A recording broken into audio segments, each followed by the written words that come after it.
Section 4.4, Continuous Functions on Compact Sets. Let f from A to the real numbers be a continuous function, and consider a subset B of the domain A. Recall that when B is open, the image of B under F, or the range of B under F, which is just the set of all images f of x for points x and b, doesn't have to be open. Similarly, if B is closed, its image is not necessarily closed. And if B is bounded, its image is not necessarily bounded. However, the situation is better for compact sets, as this next theorem will tell us. Continuous functions preserve compact sets. More precisely, if we have a continuous function f from A to R, and if we have a subset K of the domain which is compact, then f of K must be compact as well.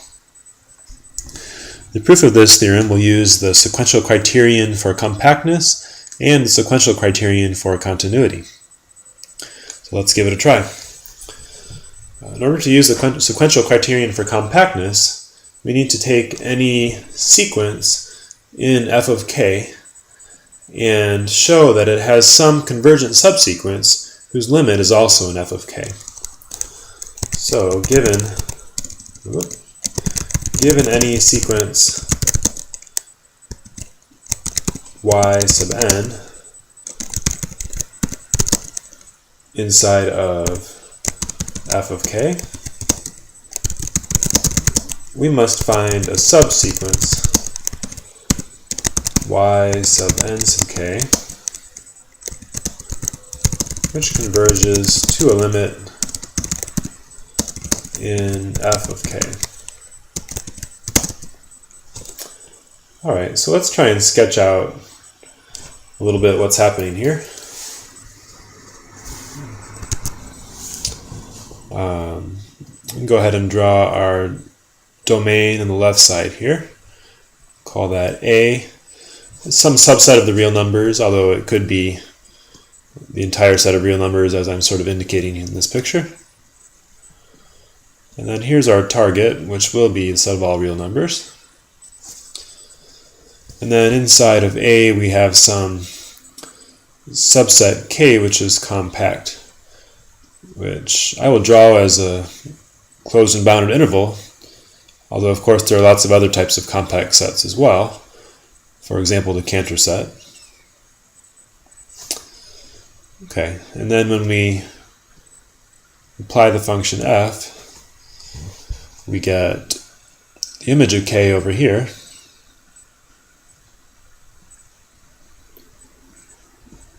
f of k,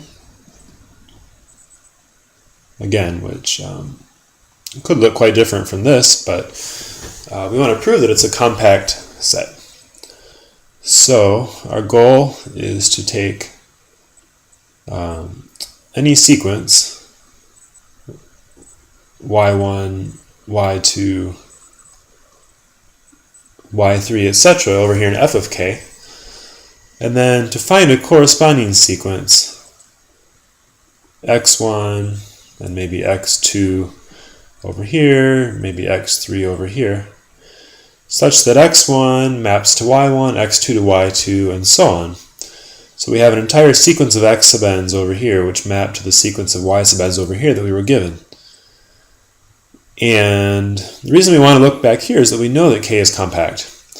And therefore we know that there is some subsequence of the x sub n's which converges to a limit in k. And we ought to be able to tell from that that f of that subsequence converges to f of the limit, and that f of the limit must be in f of k. So we'll have a subsequence of the y sub n's which converges to a limit in f of k, proving that f of k is compact. Okay, so let's try and write some of that down.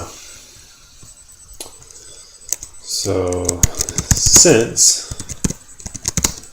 the term y sub n is in f of k, then by the definition of f of k, there exists some x sub n in k which maps to y sub n. So such that f of x sub n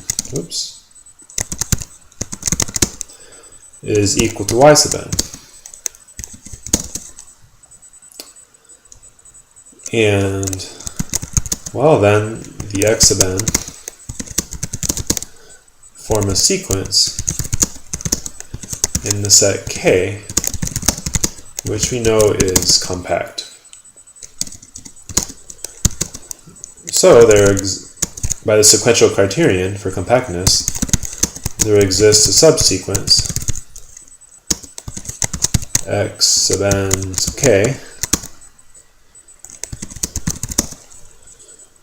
which converges to some element x in that set K. Now, in order to get back to f of k and the y's, we need to use a sequential criterion for continuity, which says that if we have a sequence like x sub n sub k converging to some x in the domain, then if we apply f to the terms of the sequence, the resulting sequence will converge to f of x. So we can write, because f is continuous at x, right, it's continuous on its entire domain, in particular at x. We have that f of x sub n converges to f of x, f of x sub n sub k, this is the subsequence. There we go.